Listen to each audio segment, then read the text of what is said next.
Hey folks, a brand new token for you today because Tender Sprigs is a spell which has fetch the first land card from your library. Then, if you behold a Treefolk, create a Treefolk token.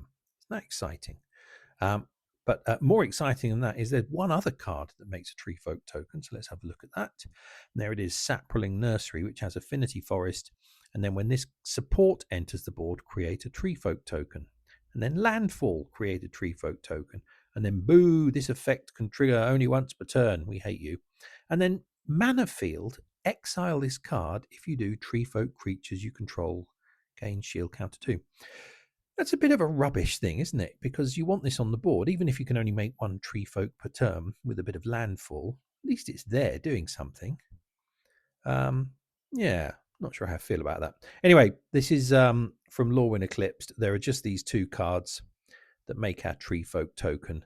So as you can see, we've been taking a battering from this Quintorius can. Let's get rid of the elemental there. In order to get my cards set up in hand. And there we go. So no, I won't replace, not just yet. So I've got my Sapling Nursery down as a support. So that's generated a token for me as well. And you can see I've got two of them. Right, let's see what happens here. Do we get lucky? Do we get a landfall from conversion? Yes, we do. So we got a third token. Oh, and I think that was the mana field popping. And that was my Sapling Nursery gone. There you go. So I can't make any more of these tokens. Having opinions about that. Anyway, I'm here to look at the tokens, not about the mechanisms that make them so much. So Treefolk, it's rare. It has Defender and Reach. Why? I maybe don't know the rules well enough to know if that's stupid or if it's significant. Does it need Defender and Reach? I suppose it stops flying things, but why does it need Defender? I don't know. There are three of them here. It's actually 3/4, but it's had a +4/+4 modifier from something or other on the board. So there are actually three of them, and they're 3/4 creatures. So 3/4 creature with Reach and Defender. That's not bad, is it?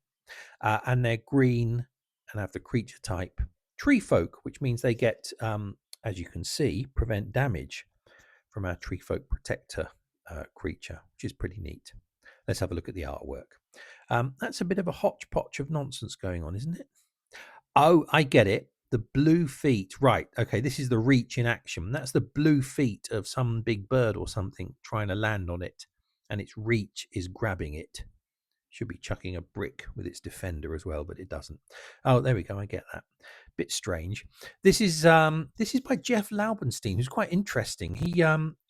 He's only done 30 cards in Magic the Gathering, and most of them are quite old. Mercadian Masks, Tempest, Exodus kind of era. He was actually asked to do some art for the very original sets when they were first coming out. So he would have had some alpha and beta cards to his name, but his boss wouldn't allow him because he was doing some work on another, what he considered a competing set of cards. But eventually, Jesper Murphors, the art director for Wizards of the Coast, persuaded Jeff Laubenstein to come and do some art. So he did.